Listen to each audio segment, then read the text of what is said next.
નમસ્કાર, આપ જોઈ રહ્યા છો નેશન પ્લસ ન્યૂઝ. હું છું આપની સાથે હેતલ ભગત.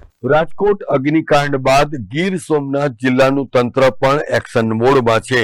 એક તરફ શૈક્ષણિક સત્રની શરૂઆત થઈ ચૂકી છે, તો રાજકોટ અગ્નિકાંડ બાદ હવે ગીર સોમનાથ તંત્રએ 11 જેટલી ખાનગી શાળાઓને શિક્ષણ કાર્ય બંધ કરવાની તાકીદ કરી છે.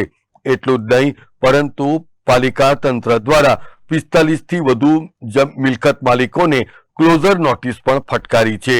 આ ઉપરાંત હોસ્પિટલ, હાઈરાઇઝ બિલ્ડિંગ તેમજ ગીચ બજારોમાં જે કોમ્પ્લેક્સ આવેલા છે એમને પણ 10 દિવસની મહેતલ આપવામાં આવી છે અને આ 10 દિવસ દરમિયાન ફાયર સેફટીની પૂર્તતા અને બિલ્ડિંગ યુઝેસનું સર્ટિફિકેટ પૂર્ત કરવાની જવાબદારી સોંપવામાં આવી છે.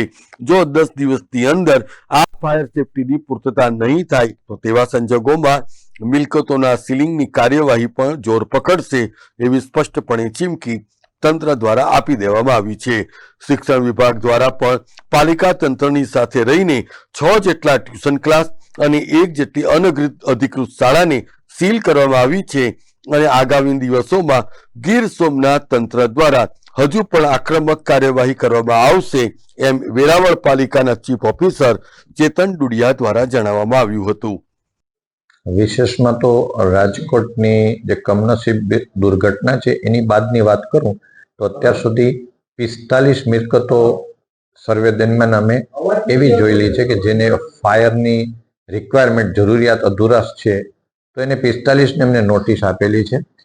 2 મિલકતો આપણે સીલ કરેલી છે, કારણ કે ગેમ ઝોન વગેરેમાં તો સરકારે કોઈ પણ રિલેક્સેશન ટાઈમ આપ્યું જ નહોતો, એટલે એ બિલ મિલકતો તો તરત આપણે સીલ કરેલી છે.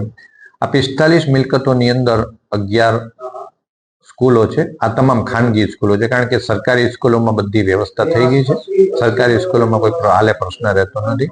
આ 11 સ્કૂલોને આપણે આ એક પ્રકારે આદેશ કર્યો કે જ્યાં સુધી તમારી પાસે પૂરતી વ્યવસ્થા ન થાય નિયમ અનુસારની, ત્યાં સુધી તમારે કોઈ શૈક્ષણિક કાર્ય કરવું નહીં, એટલે સ્કૂલ તરીકે બંધ રાખવામાં આવશે. એના સિવાય હોસ્પિટલો છે, મોટી જે હાઈરાઇઝ બિલ્ડિંગ છે જેના માટે જરૂરિયાત છે 15 મીટરથી વધારે ઊંચાઈની. એના ઉપરાંતમાં શહેરના વ્યસ્ત સૌથી ગીચ વાણિજ્ય વિસ્તારોમાં જેમ કે સટ્ટા બજાર વગેરે છે, અમે અલગથી સર્વે કરેલો, કારણ કે ત્યાં અલગ પ્રકારની થ્રેટ એટલે કે ભય છે. ત્યાં ફરસાણ, મીઠાઈ વગેરેની દુકાનો છે અને ત્યાં આજુબાજુ જ બધું માલ બનતો હોય છે.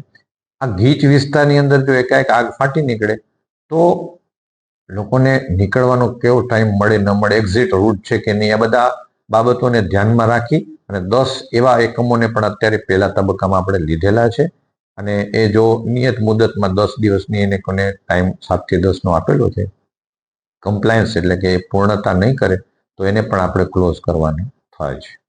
Mahesh Dodiya, nation plus news, Gir Somnath. સમાચારોના સતત અપડેટ મેળવવા માટે અમારી નેશન પ્લસ ન્યૂઝની યુટ્યુબ ચેનલને સબસ્ક્રાઇબ કરો, બેલ આઇકન દબાવો અને જોડાયેલા રહો ફેસબુક, ઇન્સ્ટાગ્રામ અને ટ્વિટર પર.